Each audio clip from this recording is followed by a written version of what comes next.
Good afternoon. This is Brian Shannon from Alpha Trends Blogspot. Today is Tuesday, the 8th of January, 2007. The market's closed, and the Spiders lost another $2.50 or 1.8%. It's looking like we're setting up a test of these August lows that we saw right around 137 or so. And the market, yesterday, it looked like maybe it was going to hold above this level from mid-November.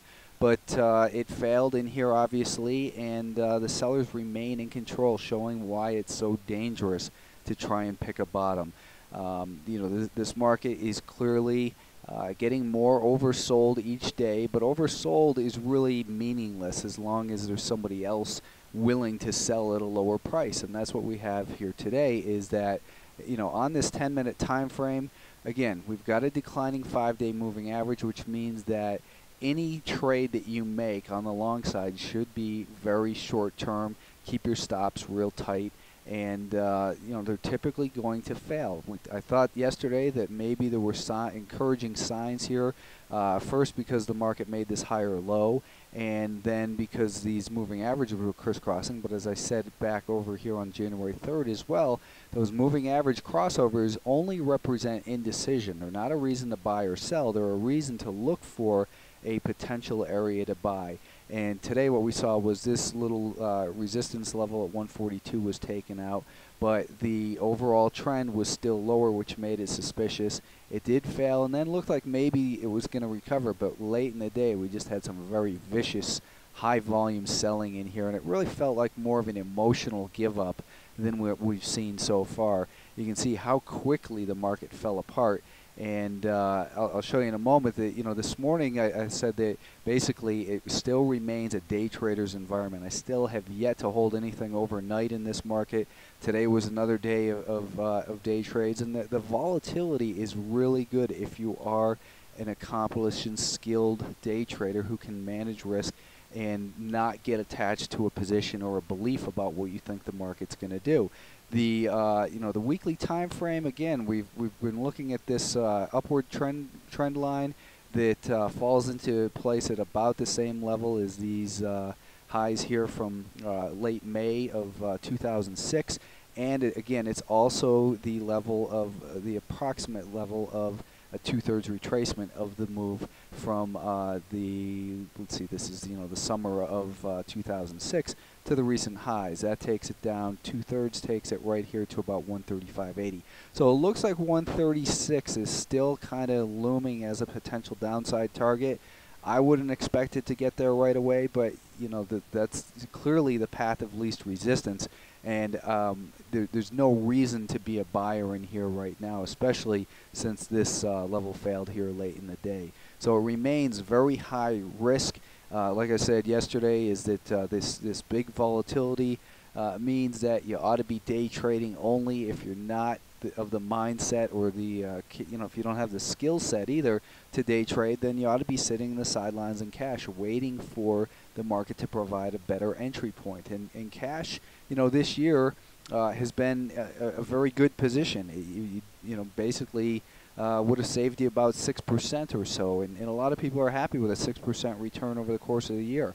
Now it's going to take more than that just to break even. The semiconductors just remain unable to bounce at all. And again, on the monthly time frame, it looks as though, for some reason, let's just refresh that.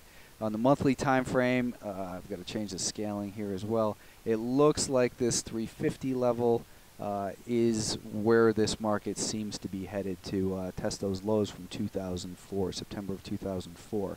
And, this is why you don't buy a downtrending market, because it seems like it's down too much, but then it gets further sold out and further sold out. The direction of the 50-day moving average, if the 50-day moving average is declining, you've got to consider the market guilty till proven innocent. If it's advancing, innocent till proven guilty. This market has been guilty till proven innocent since about over in here, and in particular when it broke that 470, 460, 470 level back in October of last year. That's when we really have seen this market pick up to the downside. So there's no reason to be buying on the short-term time frame. It didn't get past that 375 level, and we do still have a declining 5-day moving average. So again, any long side purchases that you make should be very short-term day trades. Look at my blog, the trade evaluator I put up there this morning. The sweet spot of my trades this year so far has been about 15 minutes or so. You can't get married to your opinion in here unless, of course, you've been bearish. If you've been bearish and you're a longer-term mindset who doesn't mind holding when you get these big these rallies, then it's been a good year starting out so far, and there's no signs yet of that elusive bottom. I thought, again, in here yesterday, I thought that perhaps these moving averages meant the market was being accumulated, and I also said that, you know, basically it seems like common sense that the market is due for a bounce, but I also said that you know, the market usually rewards unconventional thinking. It's not common sense that makes money in the market.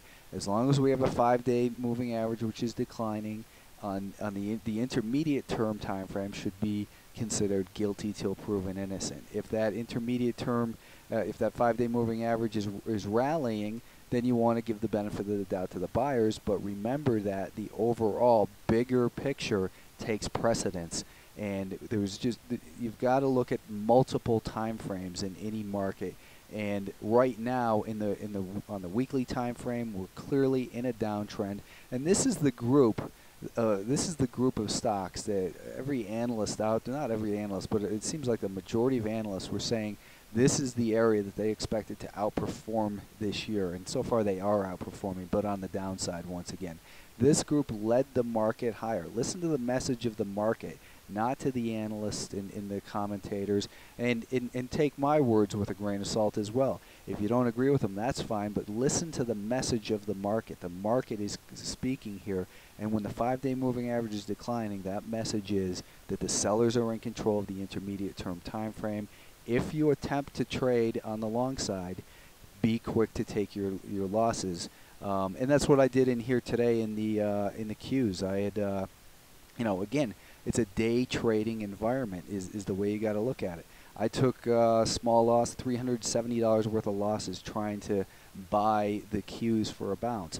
But overall, plus $1,368 on the day by making short-term trades and not holding one position overnight. You can see this market fell apart. I thought that 48.65 rather was the level that the market was going to break out from. Late in the day, it seemed like it was going to. I jumped the gun with some calls and said that a stop ought to go about 48.15. The market quickly took out that 48.15 level. This is about where I put that on my blog.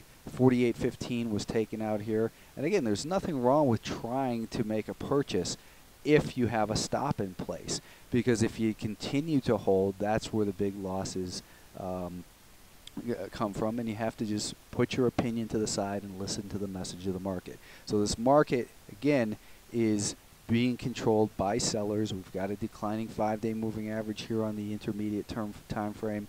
Sellers clearly in control.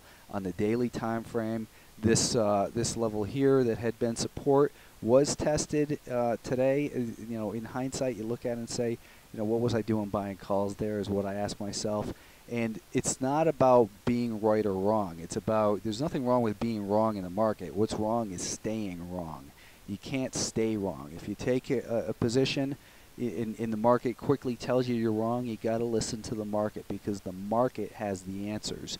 And the market is clearly still saying that there's, you know, the sellers are in control. What was it, on Friday I had started mentioning the measured move and the height of this move from here to here, that what we could do is basically take that and we subtract it from this high, and it gives us a price objective down at about $46. And I wasn't expecting a quick move down there, but it certainly looks like that 46, it's more closer to about 46.5, but it looks like that 46.5 level is just a technicality at this point, as it's just, you know, ticks away from there. Best case scenario for tomorrow would be a gap lower down to 46.5 or so, trade lower for 10-15 minutes, rally up real strong, make a higher low, and then maybe turn this thing around. Shorts come in and start to cover aggressively. That brings in sideline cash. There's still a lot of risk, though. If that scenario develops, it's just one of many potential scenarios that could possibly happen. It should only be attempted to be traded by the most disciplined and aggressive traders. You can lose a tremendous amount of money very quickly by being wrong in this type of environment. So be sure to honor your stops and listen to the market.